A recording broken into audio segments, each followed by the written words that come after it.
and because we've got a YouTube channel we've set up, so maybe we can put this out on YouTube and get some more hits. So hello, Niki Holmes. Hi. Dear friend. Thank you so much for joining. Niki is an instructional coach with Fairfax County Schools here in, well, they're in Virginia. We're in DC.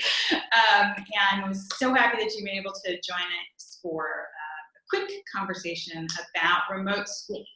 So we did have a little bit of a pre-discussion and we got some things on paper. So Niki, do you ever have to give new teachers advice about how to overcome anxiety or concern about teaching for the first time? Sure. And then the simple answer, of course, is no matter what, public speaking is like scary for everybody, right? And this is not as public, but you're on a platform where you're presenting yourself from a sense of vulnerability because you're trying to get someone to learn something. And you know, the easy answer is that yes, it's going to be hard, it's going to be messy, it's not ever going to be perfect. And no matter what you give students, what you give to your kids, it's going to be more than what they had. And as long as there's forward progress, that's what you're looking for. So right, yeah. And you're not teaching your kids even. There's, you know, that I would think would give it a whole other level of perhaps anxiety. I would imagine so. Yeah. I would certainly imagine so. Yeah, because they're not only trying to figure out, well, can I do this, but they probably also are worried about going forward and what is this going to do? You know, we talked a little bit about, you know, how resilient are kids, that they would be able to roll with the punches, and you know, how resilient are parents in that same way, you know. I think that resiliency is really the key right now, and then trying to strive for a balance. In my mind, we're never going to be able to produce the same kind of learning as you get in a very structured environment. We are not intended to be online. Like, this wasn't what we set out to do. And so because it's not, the whole scramble is to try to kind of get to some way of looking like it's education. And so taking that into account, we also have to know that there is no way we're going to, if we were a regular teacher, there's no way we're going to deliver the 90 minutes, 4 classes a day that we're typically used to, right? And nor is the same going to be for parents. Like, you may think in your mind that you're going to cover a something, like, you know, a distance. And if that's really the case, that you want, for each period that you sit down to do this, you should have it and have it again. And then really look at that smaller portion of whatever you want to cover and just take the time to do that and allow students to kind of fail and figure it out and you to do it with them. Because if we try to cover too much, everybody's just going to go kind of, you know, loony, I think. Right. Yeah, I can see that. I can see how if I were in that position, first of all, I'm hoping that the schools are now organized to the point where they're giving some sort of curriculum or ideas or something, because I wouldn't have the faintest notion where to start. I have friends who I'm seeing, you know, we did fractions today, we baked a cake, and you know, mowing the lawn, that's PE. There's nothing wrong with those things, though. Yeah. And I do think, as you're saying, I think schools are really doing like a Herculean effort of trying to get material out, not just material online and like face-to-face talking in virtual classrooms, but also things that can be done with students who don't have access to internet or don't have access to different platforms. And so there's a lot that's going on. Right. And those home thinking activities are still brilliant and really meaningful. Like, you know your kids, a parent knows their kids more than anybody else. And if baking something is a learning experience for them to figure out how to double a recipe or half a recipe, then that's really life skills. And there's room for that as well.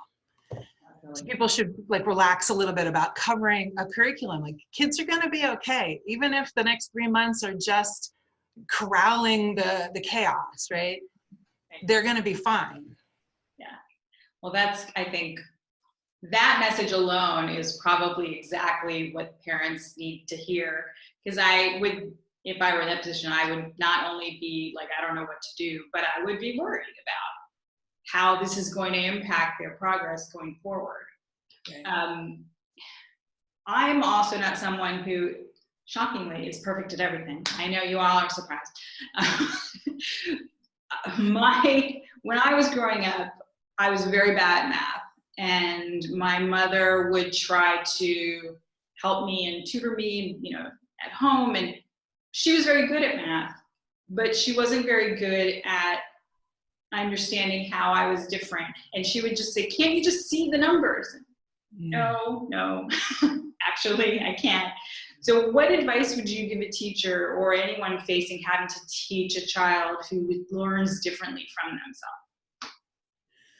Well, I think the first is the patience for that. We all think differently and learn differently. So kind of taking that breath, and again, you don't have to make it perfect, and you don't have to, get it in their head, but you do want to stimulate their thinking.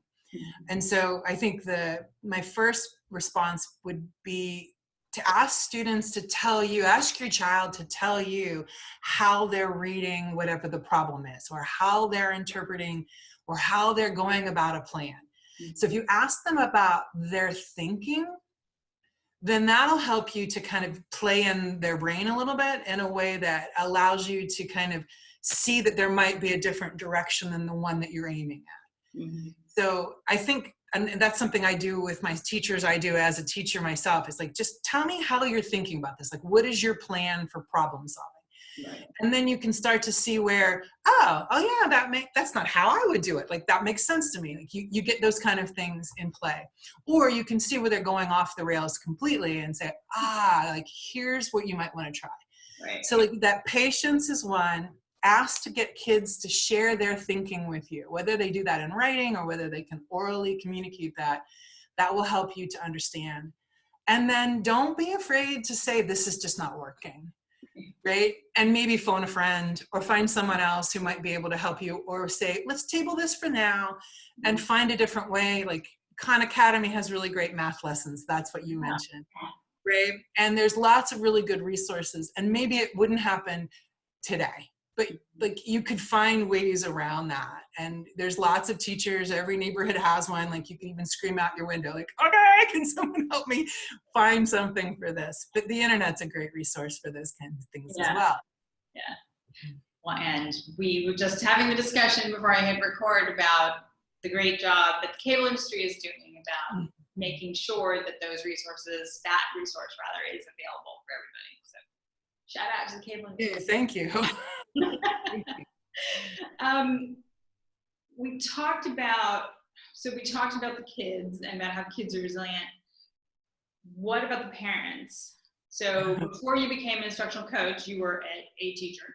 Do you think that parents are worried about the impact of digital learning in a home setting, or how it's going to impact the way the child learns or has learned or will have to learn in the future, family relationships? Like, what concerns do you think are floating around out there about this? I think if there's a fear, we probably have people feeling it right now, right? Like, I can't begin to imagine what would be the particular trigger for everybody's nervous feelings right now, because this is not what we had thought it was going to be. But that doesn't mean that there can't be positive things that come from it. But I think that resiliency is not just for students, it's for adults as well. That if you're sitting down and everybody's angry and you're yelling and kids are yelling, and if you've gotten to that point, the fight or flight reflex is in play, and there is zero learning that can happen. Biologically, we cannot learn when we're in that panic or anger or emotional zone. So how do you break from that is really important for you as a family, whether that is you have corners that you go to, or areas, or you take a walk, or you color, or you do something that's mindless, that is to create something. You cook, or you do whatever it is that you paint, as you might choose to do. Those things I think are really important, and you have an almost infinite amount of time now to do whatever the lesson might be. So it's not like you're living with bells. And so if it's not happening in that moment, to take a break, take that break, go sing a song, go listen to something, go watch a video, whatever. Because the fighting about it is never going to make it happen. Coming to a place where you can have an agreement where, you know, this is my expectations for you, kid, right? And ask the kid, what are your expectations for me? Right. And so like you just talk about those things, maybe set norms for working. You do this in meetings all the time as adults. Well, working agreements for students is just as powerful for kids. I meet with my niece and nephew. I'm actually doing some remote learning with them because their mom phoned a friend and I'm handling the writing instruction for them. And we started our first meeting with working agreements where I said to them, if you're lying in bed, I can't see, but your nose, that makes me feel kind of disconnected. So would you sit up? And so they're like, okay, like, what do you want out of me? And they told me what they were looking for. And so we kind of established these working agreements from a friendly, no way is right, but we are all people and we all need to figure out how we're going to do this. Right. A little harder for, I think, really young kids, but they're middle school. And so it worked really nicely for them. I know that also works for high school. So those are just some thoughts. Yeah. And you specifically wanted to talk about setting a daily routine, including breaks. So I think that, although I just said if it's not working, like cut it off, right? Like that's a good strategy. But I also think that we all are healthier and happier when we set ourselves some routines. That waking up more or less at the same time every day, even if it's later than the normal school day, that's great. Probably healthier for us to sleep more. But setting a window of time that you're going to wake up at this time and you can do whatever you want to, but we're going to come to work at this time. And you're helping kind of establish that whether you make your bed or you brush your teeth, hopefully, you put on clothes, those kind of things trigger that it's time to come to work. Today I put on, because I taught today, I put on a dress. And my husband was like, what are you doing? I'm like, well, I'm in the mode today of working, and that's really helpful to me. Yeah. Right? And I think those little things those little triggers that are normal for us are going to trigger normalcy for everybody, for our kids, for our families. And so whatever that might look like, whatever that schedule might look like, having a little bit of schedule, having definitely some routines in place. That when you do your math and everybody's frustrated with it, then you go and you do exercise, right? Or you do the exercise first so that you have that level of kind of dopamine feeling of happiness, and then you can calm into doing some of the work. Right. So whatever works for you and your kids is really important to figure out, but establishing some sort of routine, some sort of tradition, some sort of practice that'll help everybody kind of ease in and settle in and know it's time to do X now is really healthy, I think. Excellent. Well, we're about almost 10 of, so I will open the floor to see if anybody that has joined us. We have a small audience today, but that's okay. It's a successful Zoom, and that was my main goal. So does anybody have any questions? You should all be able to unmute yourselves if you do. Niki, I had a question, and I love your advice. It's golden, and a lot of it is what I think of as in micro. I've been wondering what this generation of kids is going to face over the next few months. Right, we have an entire educational structure built on matriculation, achieving norms on a year-to-year basis. And clearly that's all out of whack now.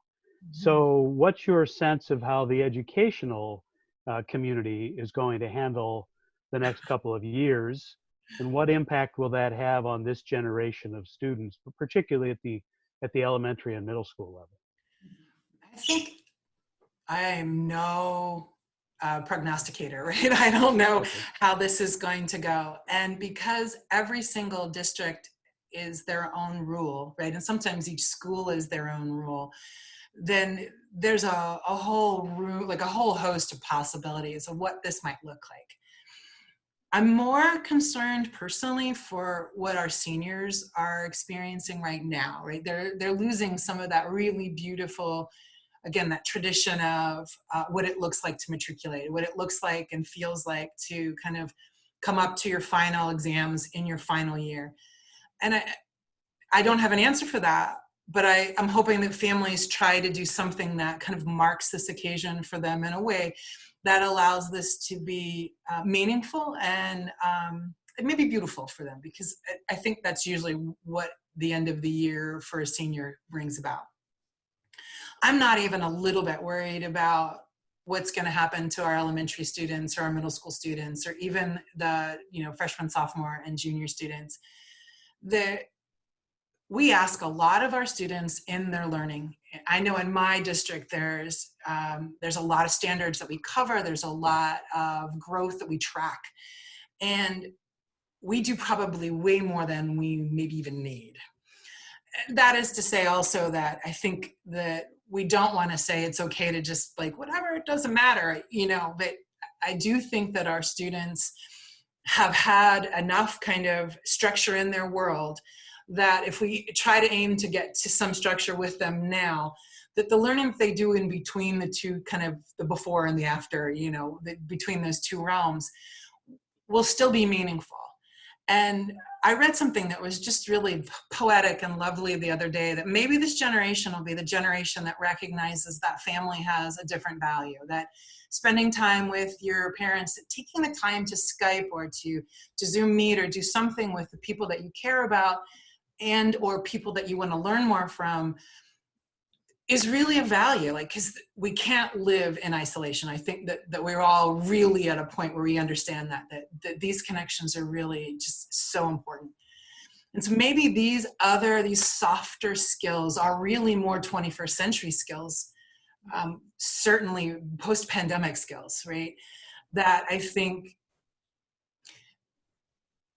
it doesn't matter if you know how to do whatever the advanced form of whatever the learning is, right? That as long as we are able to communicate, we're able to read and write and speak still, to be able to read something and make sense of it, to be able to share and persuade people to believe as we do. These are all, I think, foundational skills for us and what schools bring to kids. And as long as we're sort of continuing along that path, then I think that we're going to be all great. It's going to be fine. That's my thought. I love it. Thank you. Excellent. Any other questions for Niki or for Rob or for anybody on the call, or just want to chat? This was great info. Thank you. Hey, Sharon. Hi, how are you? Good. Yes, I agree. This is Melissa. Hey, Melissa. I don't Welcome. have any questions though, but the information you gave I can definitely take back and use with my nieces and nephews. I don't have any little ones at the moment, but Are you teaching at home currently? That's great. Hey, Niki, do you know what to the extent that there is one, what the common experience is at the moment? I'm dating myself. I have grandchildren who are in elementary school, so that's been so the few times I've been with them as they've been involved on the computer in remote education has been interesting. I'm trying to understand what a child is typically experiencing now. Are you finding that teachers are trying to teach to a full classroom that happens to be online, or is it more one-on-one education? Do you have a sense of that at the moment? I think that what we're finding in our district, and then because I have a network of teacher friends, there's some communication with that is the teachers are actually having office hours where kids can come in and just chat, right? And I think that many of my teacher friends, especially the elementary teachers, have said that they just love giving them the platform to be able to say, hey, this is what my room looks like. And hey, this is my favorite, whatever, stuffed friend. And just to see their friends, right? So Sure. There's a good 10 or 15 minutes of every moment that they come together, that it's just that the teacher just kind of goes back and lets the kids have some interaction.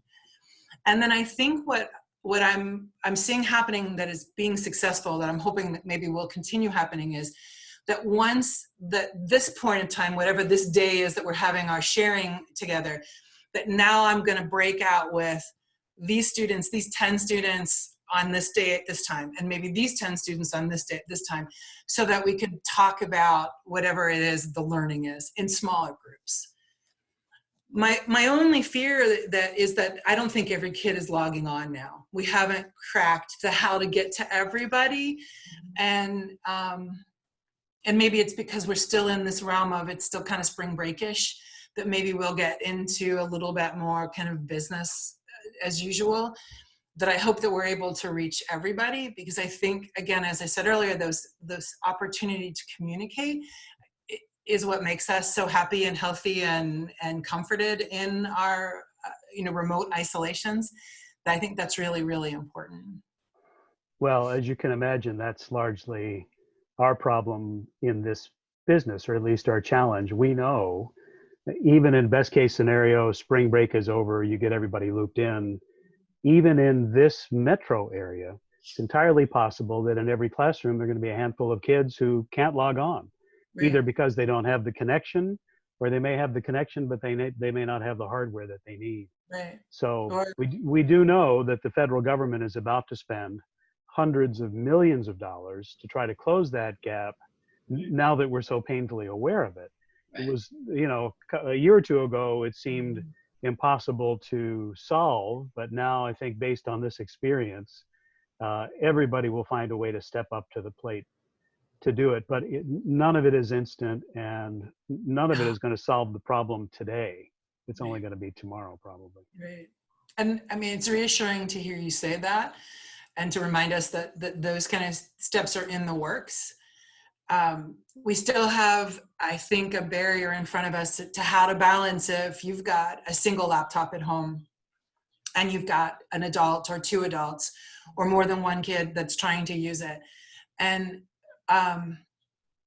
schools are grappling right now with synchronous and asynchronous times to meet, or time to do learning. And I think the synchronous piece is really important, to put your faces together and to be able to smile and see each other. And then asynchronously, students should be able to do some work and be able to turn it in a way that allows them to have some flexibility. Because if mom's on a conference call or dad's doing, something important, that we all have a way to get some time that works for us to be able to complete our own thinking and our own work. Mm-hmm. Well, what I really loved about what you said a few minutes ago is that it sounds to me like this whole sharing experience, having come through it now, will really permanently change the way that we even do business in the classroom to some extent, right? If that some of these findings are so surprising and essential, that how could you not try to continue some of those practices as you go forward? It's really fascinating. Mm-hmm. I think that some people started to think as soon as this happened, like, oh, this will change education in such a way that we're only ever going to go digital now, and that we'll lose the brick and mortar and we'll lose the face-to-face. And I think that we're seeing that there is an importance to having that ability to connect. I'm so old school, as you had said, I'm old school enough that I can't imagine not seeing my students face-to-face, truly seeing my students. This is a nice substitution, but I think that for the classroom time is super valuable, that there's a synergy that happens when you're in a place with somebody, with a group of people especially.